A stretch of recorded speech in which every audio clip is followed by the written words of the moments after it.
23절 중반에도 이튿날 일어나서 그들과 함께 고넬료가 보낸 사람들과 함께 갈새 욥바에서 온 어떤 형제들도 함께 갔고, 또 24절 오늘 본문 말씀에도 이튿날 가이사랴에 들어가니, 계속 이튿날이라고 하는 말이 9절 말씀, 이튿날 고넬료가 보낸 사람들이 다음 날 욥바에 이르러서 가지고 또 이튿날 이렇게 이 사흘이 지났습니다. 사흘이 지나고 나흘째 되는 날이죠, 이 이튿날은. 그래서 이 뒤에 30절 말씀에 보면 고넬료가 이르되 내가 나흘 전 이맘때에 내 집에서 제9시에 기도를 할 때 환상을 보고 사람들을 보낸 거죠. 다시 말하면 4일째 되는 날이라는 뜻입니다. 이 24절 오늘 이튿날이라고 하는 말이 4일째 되는 날. 이 4일째 되는 날이라고 하는 말을 딱 듣는 순간 우리에게 무언가 묵직하게 다가오는 어떤 느낌이 있습니다. 4일째 되는 날. 4일째 되는 날. 나사로가 죽어서 4일째 되는 날. 이 4일이라고 하는 이 숫자가 우리 한국 사람들에게 4일이라고 하는 의미는 좀 이 사자라고 하는 숫자 때문에 부정적일 수 있는데, 성경에서 4일째 되는 날은 무슨 부활과 관련하여서 어떤 의미를 우리에게 보여주려고 하는 그런 암묵적인 그런 사인인 것처럼 보인다는 것이죠. 어쨌든 이게 뭐 일부러 그렇게 숫자를 맞추려고 하는 건 아닌데, 4일째를 맞추려고 하는 건 아닙니다. 그런데 그 이튿날 가이사랴에 들어갔다. 베드로와 고넬료가 보낸 사람들과 그리고 욥바에서 온 어떤 형제들이, 이게 공식적인 교회의 구성 요소들인 거죠. 갈릴리 출신이었던 베드로, 그리고 가이사랴에서 고넬료를 돕던 하인 둘과 경건한 부하 한 사람, 그리고 또 욥바에서 온 어떤 형제들, 이렇게 사람들이 가이사랴에 도착했다라고 하지 아니하고 들어갔다라고 하는 표현을 씁니다. 들어갔다라고 하는 표현은 의도적인 표현인 거죠. 그래서 그냥 보통 우리가 생각할 때 상식적인 그런 서술이 아니라 누가는 어떤 목적을 가지고 이 사람들이 가이사랴에 들어갔다라고 말을 하고 있다는 것이죠. 다시 말하면 적극적인 행동을, 그리고 의도적인 행동을, 그리고 계획적인 행동이었다라고 하는 것을 알 수가 있습니다. 놀라운 일을 행하시는 하나님을 기대하게 하는 가이사랴에 들어갔다라고 하는 그 말 자체가 우리로 하여금 그렇게 하나님을 바라보게 하는 그런 차원이 있습니다. 그럴 때 고넬료가 그의 친척과 가까운 친구들을 모아서 기다리고 있었다. 참 이 말 들어가 보니 사람들이 모여 있었다가 아니라 들어갔더니 고넬료가 그 친척, 정관사를 사용하고 있죠. 그냥 고넬료가 친구들을, 가까운 사람들을 불러 모았다라고 하지 아니하고 그의 친척과 가까운 친구들을 모아서 기다렸다. 이렇게 초청한 사람들이 와 있었다는 뜻입니다. 그냥 이 사람 저 사람 닥치는 대로 불러 모은 게 아니다라고 하는 것이죠. 단순한 사람들, 막연한 그런 어떤 모임을 의미하지 아니하고 준비된 사람들이었다는 것입니다. 기다리고 있었던 사람들이었다는 것이죠. 다시 말하면 그냥 이 모아서 기다렸다. 친구들을 모아서 그랬다. 지금도 한번 사람들을 한번 모아 보십시오. 아마 1년 전부터, 몇 개월 전부터 미리서 초청장을 보내고 전화를 몇 번 하고, 그리고 그 상대방의 시간 이 계획을 확인하고 해서 그 사람을 모으잖아요. 요즘 사람 모으는 것 그냥 와라 하면 안 모입니다. 그냥 와라고 하면은 안 모여요. 왜? 저마다 생각이 있고 계획이 있는데 그냥 모이라고 해서 모이지 않는다는 거죠. 옛날이라고 하는 말로 옛날을 나쁘게 평가하는 건 아닌데, 그냥 우리가 모이자 그랬을 때 싹 모였던, 모이기에 힘썼던, 모이기 쉬웠던 그런 때가 아니죠. 요즘 사람들 모은다라고 하는 것은 여간 신경 쓰이는 일이 아닙니다. 그래서 전부 다 이 SNS를 통해서 확실하게 오실 수 있는 분들 오케이라고 사인을 해 주십시오. 그래야지 식사도 준비하고 또 선물도 준비합니다. 이렇게 해도 노쇼가 있는데, 오지 못하는 경우가 발생하는데, 그렇기 때문에 사람 모으는 일은 참 나쁘게 표현해서 피말리는 일입니다. 사람들을 모은다라고 하는 것이 여간 신경 쓰이지 않습니다. 보통 일이 아닙니다. 그런데 그 당시, 지금으로부터 지금 2000년 전인데, 2000년 전에 가이사랴에서 고넬료가 친척들과 그리고 친구들을, 가까운 친구 중에서도 가까운 친구라고 쓰고 있습니다. 그냥 알고 지내는 사이가 아니라 아주 막역한 그런 친구들, 다시 말하면 그 친척, 가까운 친구라고 하는 이 표현에서 알 수 있듯이 정말 초청하고 싶은, 정말 사랑하는 사람들만 불러 모은 거죠. 그런데 그 당시에 사람을 초청해서 불러 모은다는 고넬료 근처에서 다 살았을까요? 친구들이 고넬료 저희 가이사랴 근처에만 딱 온팍 이렇게 불러서 모으기 쉬운, 그냥 한 30분이면 올 수 있는, 다 가이사랴에 살고 있는 사람들이었을까요? 그렇지 않다고 생각합니다. 그렇지 않습니까? 우리도 지금 이 시대에도 뭐 친척들과 다 같이 모여서 집성촌을 이루고 그렇게 살지 않는 이상 사람들에게 연락을 하고 한다라고 하는 것이, 지금 베드로를 초청하는데도 나흘 걸렸는데, 베드로를 초청하는데도 나흘이 걸렸는데 하물며 친척과 친구들을 불러 모으는데 얼마나 많은 시간이 소요되고 계획이 소요되고 번거롭고요. 우리가 그런 걸 안다면, 뭐 고넬료가 사랑하는 사람들을 불러 모아가지고 특별하게 관심 있는, 좋은, 정말 복음을 들어야 하는, 구원 받아야 하는, 하나님께서 불러 모아주신 건데 아무나는 아니었다는 것이죠. 아무나가 아니었습니다. 어떻게 알 수가 있느냐면 간절한 마음으로 기다리는, 이 모아서 기다린다라고 하는 이 표현이 간절한 마음으로, 왜? 바로 25절에 나오거든요. 마침 베드로가 들어올 때 고넬료가 어떻게 그를 맞았습니까? 베드로를 발 앞에 엎드려 절했습니다. 고넬료는 군인입니다. 그리고 베드로는 어부 출신 예수님의 제자이고요. 고넬료가 베드로에게 엎드려서 절할 하등의 이유가 없습니다. 아무 이유도 없습니다. 그냥 하나님께서 천사를 통해 가지고 베드로를 청해라 해서 반가운 마음으로, 설레는 마음으로, 신비한 마음으로 이렇게 기다릴 수는 있어도, 인격적인 측면이나 뭐 여러 가지 어떤 것을 봐서, 객관적으로 봐서 뭐 나이 차이가 뭐 많이 난다든지, 뭐 신분의 차이가 뭐 많이 난다든지 해서 왕 같은 사람이라면 그가 공손하게 정중하게 맞이했다라고 하면 되지, 엎드려 절할 그런 사이와 관계가 아니라는 것이죠. 그런데 고넬료는 그렇게 합니다. 왜 그렇게 엎드려 절했을까요? 고넬료가 베드로를 왜 맞으면서 엎드려 절하면서 맞았을까요?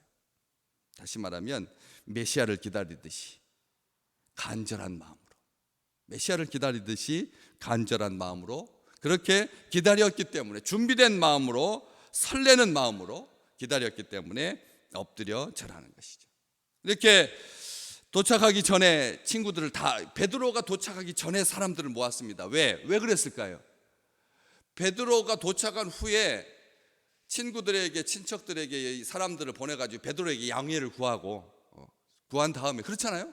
우리가 지금이야 이렇게 SNS가 잘 발달해가지고 강사가 도착하기 전에 사람들이 모여 있는 것이 당연하지만, 그 당시 자기 일 해야 되고 자기 삶 살고 있는 사람들에게 베드로가 언제쯤 올 줄 어떻게 알고요? 베드로가 언제 도착할지 어떻게 알겠습니까? 요바와 거리가 50km 정도 되어가지고 보통 하루씩 소요되는, 다 이튿날이라고 하는 말을 통해서 알 수 있듯이 가는데 하루, 그리고 오는데 하루, 이렇게, 또 게다가 고넬료는 적어도 사흘쯤이면 도착할 거라고 생각을 해서 친구들과 친척들을 모은 겁니다. 왜? 아시잖아요. 가는데 하루, 그리고 오는데 하루까지 해서 보낼 때, 자기가 이 30절 말씀에도 보듯이 나흘 전 이맘때 제9시에, 오후 3시에 하나님의 환상, 천사의 목소리를 들었으니까 오후 3시에 부하들을 당장 보낼 수는 없잖아요. 왜? 하루 걸리는데. 그렇기 때문에 다음 날 보내야 되고, 또 그 다음 날 도착해야 되고, 그리고 베드로가 도착하는 때가 다음 날이기 때문에 이런 것들을 다 감안해서 베드로가 도착하기 전에 친구들을 다 불러 모았는데, 예상 외로 한 가지 변수가 발생한 거죠. 뭡니까? 어제 보셨던 것처럼 23절에 베드로가 고넬료가 보낸 사람들을 불러들여서 유숙하게 하는 바람에, 하루를 묵는 바람에 나흘이 된 겁니다. 사흘 정도 뒤면 베드로가 도착할 거라고 생각을 했습니다. 그렇죠? 환상 보고 사람 보내고 베드로가 응낙해가지고 도착하는 것까지 계산해가지고, 그래서 친척들과 친구들을 사흘에 딱 맞춰서 베드로가 도착할 시간쯤에 맞춰서 딱 부른 거죠. 그런데 베드로가 우리가 생각하는 것을 넘어선 거죠. 불러들여서 유숙했다. 이게 이방인을 불러들여서 유숙한다라고 하는 말이, 유대인이, 그것도 자기 집도 아니고 무두쟁이 시몬의 집인데, 자기도 지금 손님으로 와 있는데 자기를 초청한 사람들을 불러들여서 유숙하게 하였다고 하는 것은 과잉이고 오버입니다. 그런데 하나님께서 베드로의 그 마음속에 이방인 환상을 자꾸 보여주시면서 설명해 주시고, 그래서 이방인들을 불러서 유숙하게 하는, 정성을 다하는, 사람을 불러 유숙하다, 불러들였다라고 하는 말이 친근하고 다정하고 정식으로 공개적으로를 말하는 거예요. 그냥 은밀하게가 아니라 베드로가 공개적으로 나는 이방인들을 불러들여서 유숙하게 했습니다. 그렇게 불러들여서 유숙하게 하는 바람에 본의 아니게 하루를 더 기다립니다. 이런 과정 속에서 친구들, 친척들, 사흘째 되는 날 베드로를 불러들여서 하나님의 말, 그 베드로의 말을 듣고자 했던 사람들에게 이제 착오가 생기게 되는 거죠. 착오가 생기게 된 겁니다. 여러분, 하루 더 묵는다라고 하는 것이 뭐가 문제가 되겠습니까? 그렇지만 많은 친구들과 친척들, 불러 모은 사람들이 하루를 더 있으려고 하면 그때부터는 이제 머리가 이제 복잡해지는 거죠. 이제 복잡해지는 겁니다. 어디서 자야 되고, 그렇죠. 잠자리가 일단 당일날 사흘째 되는 날 베드로가 와가지고 뭐 10시간 말하겠습니까? 그러니까 우리가 생각할 때 뭐 한 2-3시간 듣는다든지 한나절 듣는다든지 더 길어지면 몇 시간 하고, 그 다음에 밤이 되기 전에 서둘러서 집에 가면 잠자리도 해결되고 먹거리도, 음식 문제도, 식사 문제도 해결되죠. 그렇지만 하루를 더 묵어야 되는 경우에는 잠자리부터 시작해가지고 식사까지, 이제는 그때부터는 정신이 하나도 없어지는 거예요. 나흘째 되는 날, 그 나흘째 되는 날은 마르다의 심정이 되는 거죠. 주님께서 여기 계셨더라면 오라버니가 죽지 않았을 것입니다. 주님께서 여기 계셨더라면 참 좋았을 텐데요. 왜 죽은 다음에 나흘째 되는 날 오십니까? 했던 그 말을 우리가 기억하기 때문에 그렇습니다. 나흘째 되는 날이라고 하는 것이, 행사도요 2박 3일 정도, 지금 이번에 총회가 사흘짜리였는데 하루 단축시켜주는 게 얼마나 행복했는지 모릅니다. 예. 얼마나 다들 가기 전부터 그런 말들이 있었어요. 좀 단축해서, 지금 코로나가 완전히 종식된 것도 아닌데 사흘 동안, 옛날에는 4박 5일 동안 총회를 했다고 하더라고요. 그런데 사흘도 우리는 길다고 느껴지더라고요. 그래서 좀 늦더라도 이틀 만에 끝낼 거라고 하는 소식들이 있었거든요. 그런데 진짜로 이틀 만에 끝내고 사흘째 아침 푹 잔 다음에 사흘째 아침에 서둘러서 오니까, 그래서 이 몸이 얼마나 행복했는지 모르거든요. 2박 3일도 긴다는 거예요. 2박 3일도 깁니다. 그런데 3박 4일, 나흘째 되는 날, 이것은 친구들을 그냥 나흘째, 사흘째 되는 날 불렀어도 그 다음 날이고, 나흘째 되는 날은, 아니면 일찍부터 불러가지고 다 편차가 다르니까 시간을 베드로의 도착 시간에 맞춰서 사람들이 기다리는 동안 어떤 사람은 좀 일찍 올 거고 어떤 사람은 좀 늦게 오는, 사흘째 되는 날 오는 사람도 있을 거고, 그래서 1, 2, 3일째 그렇게 다 편차를 두고 도착했을 겁니다. 고넬료가 아주 정확한 사람이어서 만약 딱 그 시점, 사흘째 되는 날 도착하십시오 하고 시간과 장소를 공지해가지고 사람들이 왔다면, 만약 그때 베드로가 딱 도착했다면 어떤 일이 발생했을까요? 사흘째, 자기가 생각했던 대로 사흘째 그 시간에, 제9시 그 어간에 지금 불러 모아가지고 도착한 시간이 바로 그때니까, 고넬료의 말을 통해서 알 수 있듯이 베드로와 고넬료가 보낸 사람들과 요바에서 온 어떤 형제들이 가이사랴의 고넬료의 집에 오후 3시쯤 도착한 겁니다.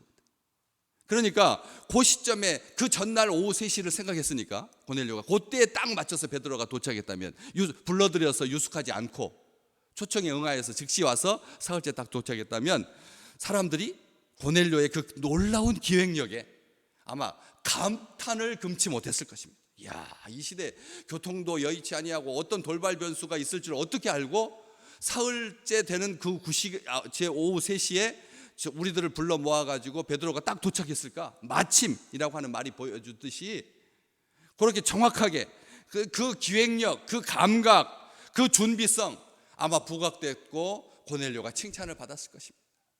그런데 고넬료가 베드로가 그렇게 불러들여서 유숙하게 하는 바람에 하루가 연장되었으니 사람들 생각에 고넬료의 마음에도 내가 계획했던 대로 딱 도착했으면 좋았을 걸 이라고 하는 그런 마음들이 있었을 것 같은데 고넬료는 그런 식으로 베드로를 대하지 않았다는 거죠.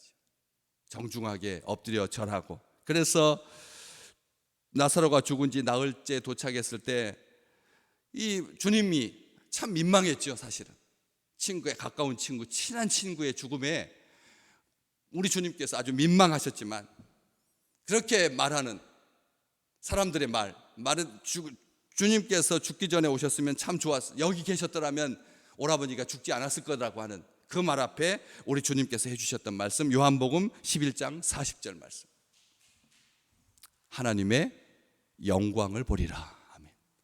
하나님의 영광을 보리라. 우리 주님께서 제자들에게 말했어요. 이미 죽었는데 뭐라고 말했습니까?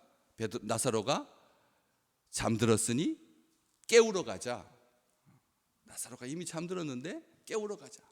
그리고 사람들에게 하는 말이 하나님의 영광을 보게 될 거라고.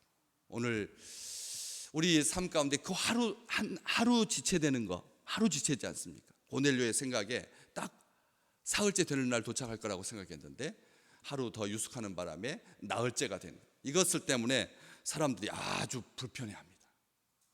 우리를 이렇게 불러 모아놓고 그 시점 하나 맞추지 못해가지고 하루를 더 기다리게 하면서 돌아가는 사람들 있거든요, 분명히. 그런데 고넬료의 친구들과 친척들은, 가까운 친척들은 그렇지 않았다라고 하는 것이죠. 고넬료도 마찬가지고 하루 더 지체되는 것에 대해서 뭐 이럴 수가 있느냐, 우리가 그럴 수 있거든요. 우리를 뭘로 보고 우리 시간이 남아서 오는 줄 아나 하면서 우리 이 속 사람이 이게 거듭나지 못한 옛 사람이 우리의 시간을 어떻게 함부로 이런 식으로 하루 지체되는 것에 대해서 굉장히 분내는 경향이 있습니다. 더 그렇습니다. 점점 그러는 것 같아요. 조급해진다는 거죠. 나흘 했던 것. 우리 옛날 새벽 기도는 어떻게 하셨나요? 한 달씩 하셨거든요. 새해를 맞으면서 한 달. 사순절 기간 또 40일. 그때 보통 새벽 기도가 한 달씩 40일씩 했거든요. 그런데 요즘은 한 주 하자 그래도요. 한 주 하자 그래도 저부터 뭐 없이 신경 쓰입니다. 그래서 무슨 뭐가 핑계가 거리가 있으면 사흘로 줄이려고 하잖아요. 새해도 사흘. 원래는 일주일이었는데 월요일부터 금요일까지였는데 이런 마음들이 있거든. 점점 조급해져 갑니다. 참지 않습니다. 그럴 때 오늘 이 말씀을 기억하는 것이죠. 하나님의 영광을 보여주실 것이라는 것. 하나님의 영광을 보리라. 다니엘이 자기 친구들과 함께 평상시보다 7배나 뜨거운 불 속에 떨어지면서도 하나님께서 나를 도우실 것이다, 우리를 구하실 거다. 그리 아니하실지라도. 오늘 또 좀 마음을 넓게 여시기 바랍니다. 너무 마치 우리가 무슨 유엔 돼서 무슨 뭐라도 되는 것처럼 이렇게 분초를 해가지고 스케줄해서 그렇게 사는 건 아닌데도 꼭 누구하고 내 약속을 하면 내가 조금 위라는 것을 보여주려고, 내가 아주 바쁜 사람이라고 하는 것을 보여주려고 바쁘다라고 말한다는 거죠. 늘 저도 말씀하지만 바쁜 목사는 나쁜 목사라고 제가 말씀드렸잖아요. 바쁜 목사는 없습니다, 이 세상에. 그러면서도 바쁜 것처럼 한다는 거죠. 그렇지 아니하고 오늘 또 넉넉하게 사람을 대하고 하나님 주신 그 시간을 기쁘게 사용하고, 그리 아니하실지라도 하나님을 향하여서, 사람을 향하여서 원망하지 아니하고 하나님께서 선하게 이루실 그 놀라운 계획이 성취되는 귀한 날 되시기를 주의 이름으로 축복합니다.